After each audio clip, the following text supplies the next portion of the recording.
नमस्कार मित्रांनो, स्वागत आहे तुम्हा सर्वांचं परत एकदा स्टडी विथ गुरु या आपल्या शैक्षणिक यूट्यूब चॅनलवर. तर IBPS पॅटर्ननुसार जी ग्रामसेवक भरतीकरिता आपण प्रश्नपत्रिका पाहत आहोत. या अगोदर खूप साऱ्या प्रश्नपत्रिका आपण सोडवलेल्या आहेत.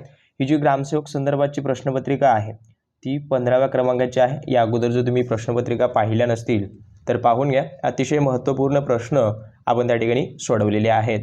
तर व्हिडिओ सुरू करण्या अगोदर चॅनलवर नवीन असाल अवश्य चॅनलला सबस्क्राईब करून घ्या आणि कोणत्या प्रश्नांबाबत डाऊट वगैरे असतील तर अवश्य कमेंट करून घ्या. आणि ग्रामसेवक भरती संदर्भात आपण पहिली प्रश्नपत्रिका अपलोड केलेली आहे. ज्या विद्यार्थ्यांनी सोडवलेली नसेल किंवा तुमचा कितपत अभ्यास झाला असेल याबाबत कन्फ्युजन असेल तर आपली प्रश्नपत्रिका तुम्ही सोडून पहा. त्या ठिकाणी तुमचे मार्क्स कसे येतात, कितपत अभ्यास तुमचा झाला आहे आणि योग्य दिशा आहे का तुमचा अभ्यास करण्याची, किंवा कोणते कोणते टॉपिक राहिलेले आहेत कव्हर करायचे, सर्व त्या ठिकाणी तुम्हाला कळून जातील.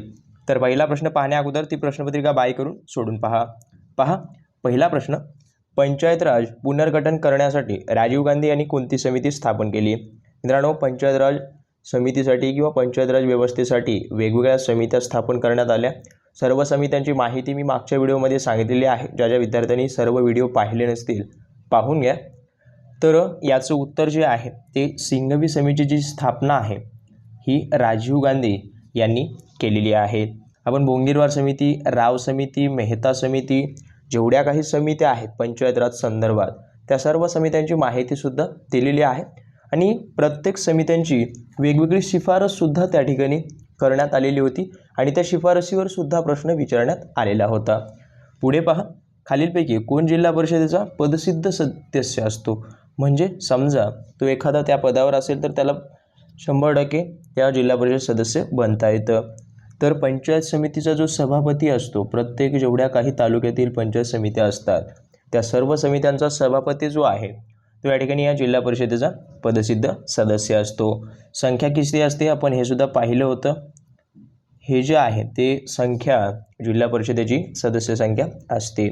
पुढे पहा, तिसरा प्रश्न, आणि कोणत्या प्रश्नांबाबत डाऊट वगैरे असतील तर अवश्य तुम्ही कमेंट करत चला, कारण का सर्व डाऊट आपण सोडवण्याचा प्रयत्न करत आहोत आणि आज आपण एक्सप्लेनेशन तेवढं दिलेलं नाही आहे. तर महाराष्ट्रात सरपंच समितीची स्थापना कोणत्या समितीने केली?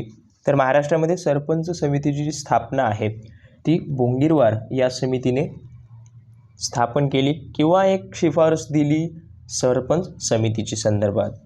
तर लक्षात असू द्या. आणि जेवढे काही प्रश्न आहेत हे सगळे टॉप लेवलचे आहेत, त्यामुळे व्हिडिओ आवडत असेल नक्की लाईक वगैरे करत चला. पुढे पहा, या ठिकाणी महाराष्ट्रात जे लोकसेवा आयोग आहे याची स्थापना कोणी केली? तर लॉर्ड डफरिन या इंग्रज अधिकाऱ्याने या ठिकाणी स्थापना केलेली आहे. लोकसेवा आयोगाची आहे ते, तर लक्षात असू द्या. या ठिकाणी ही महाराष्ट्र नाही, फक्त लोकसेवा आयोगाची स्थापना कोणी केली असा प्रश्न आहे. तर लोकसेवा आयोगाची जी स्थापना आहे ती लॉर्ड डफरिन याने केलेली आहे. लॉर्ड कर्झन याचं एक महत्त्वाचं म्हणजे 1905 साली जी बंगालची फाळणी झाली त्याच्या संदर्भात घेतलं जातं आणि एक महत्त्वाचं नाव या लॉर्ड कर्झनचं आहे. लॉर्ड डलहौसी, लॉर्ड वेलसी हे जे आहे ते सर्व आपण पाहिलेले आहेत. केंद्रीय भात संशोधन केंद्र कोणत्या राज्यात आहे? तर केंद्रीय भात संशोधन केंद्र हे जे आहे ते ओडिसा किंवा ओरिसा या राज्यात असलेलं एक महत्त्वाचं भात संशोधन आहे जे की सेंट्रल आहे. तर सहावा प्रश्न, आणि मित्रांनो जास्तीत जास्त व्हिडिओ लाईक करत चला आणि मित्रमैत्रिणींसोबत शेअर करत चला. जगातील एकमेव उल्कापातामुळे निर्माण झालेलं सरोवर कोणत्या राज्यात आहे? तर जगामध्ये सर्वात उल्कापातामुळे निर्माण झालेलं एकमेव सरोवर जे आहे ते महाराष्ट्र राज्यात आहे. कोणत्या ठिकाणी आहे किंवा कोणतं सरोवर आहे असं जर प्रश्न वगैरे आला तर लक्षात असू द्या ते लोणार सरोवर आहे. आणि याचं जे आहे ते स्थान कोणत्या जिल्ह्यात आहे? तर बुलढाणा या ठिकाणी असलेलं एक उल्कापातामुळे निर्माण झालेलं जगातील एकमेव सरोवर आहे. तर जेवढं काही जगातील विशेष आहे ते सर्व तुम्ही पाठ करून चला. पुढे पहा, या ठिकाणी काय म्हटलेलं आहे की बोर्डो मिश्रण हे उत्कृष्ट काय आहे? तर बार्डो मिश्रण हे जे आहे ते उत्कृष्ट काय आहे? कवकनाशक असलेलं आहे. आणि हे तांत्रिक आहे. जेवढे काही तांत्रिक आपण कव्हर करत आहोत ते सर्व मागच्या परीक्षेत विचारण्यात आलेले आहेत. श्री तंत्रज्ञान महाराष्ट्रात कोणत्या पिकास वापरले जाते किंवा कोणत्या पिकामध्ये वापरले जाते? तर श्री तंत्रज्ञान जे आहे ते कोणत्या पिकामध्ये वापरलं जातं?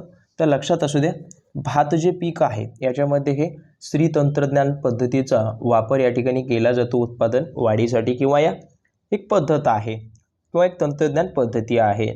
तर नववा प्रश्न, खालीलपैकी सर्वात जास्त स्टार्च असणारे पीक कोणते? स्टार्च असणारं सर्वात जास्त पीक कोणतं आहे? तर बटाट्यामध्ये जे आहे ते सर्वात जास्त स्टार्चचं प्रमाण या ठिकाणी आढळून येतं किंवा असतं. पुढे पहा 10वा प्रश्न. या ठिकाणी जीवाणू खते पिकांना काय मिळवून देतात? तर जीवाणू जे आहेत ते खते पिकांना, जीवाणू जे खते आहेत ते पिकांना काय मिळवून देतात? तर ते काय मिळवून देतात? तर नायट्रोजनचं प्रमाण त्यांच्या ठिकाणी वाढलं पाहिजे. आणि नायट्रोजन कशासाठी आवश्यक असतं हे सुद्धा मी तुम्हाला मागच्या व्हिडिओमध्ये सांगितलेलं आहे. नायट्रोजन, फॉस्फरस जे वेगवेगळे द्रव्य आहेत त्यांचं उपयोग काय आहे या पिकांच्या वाढीसाठी किंवा त्यांच्या जे वाढ व्हावी त्यांच्यासाठी काय काय महत्त्वाचे आहे ते सर्व आपण मागच्या व्हिडिओमध्ये सांगितलेले आहेत. सर्व व्हिडिओ काळजीपूर्वक पहा. तर 11वा प्रश्न पहा. कृत्रिमरित्या तयार करण्यात आलेल्या वनांना काय म्हणतात? तर कृत्रिमरित्या या ठिकाणी तयार करणाऱ्या जे वनं आहेत त्या वनांना काय म्हणतात? तर रोपवने हे त्यांना या नावानं संबोधलं जातं किंवा ओळखलं जातं. तर नोट डाऊन करून घ्या. तसेच हरित क्रांतीचा मुख्य परिणाम डॅशवर झाला. तर हरित क्रांती जी घडून आली त्याचा परिणाम जो आहे तो अन्नधान्यावर झालेला आहे किंवा जास्तीत जास्त प्रमाण याच्यावर झालेला आहे.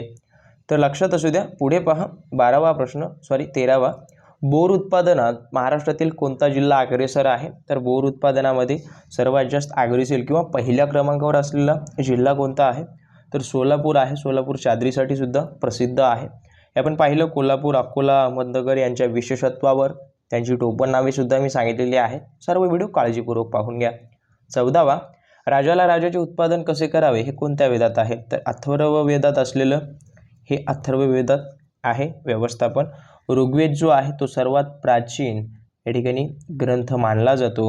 आणि सामवेद जो आहे तो आपल्या भारताच्या संगीताचा पाया म्हणून ओळखला जातो किंवा म्हटलं जातं किंवा त्याला ओळखलं जातं.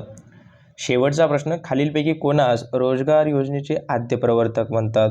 तर वि. स. पांगे किंवा विठ्ठल सखाराम पांगे यांना म्हटलं जातं.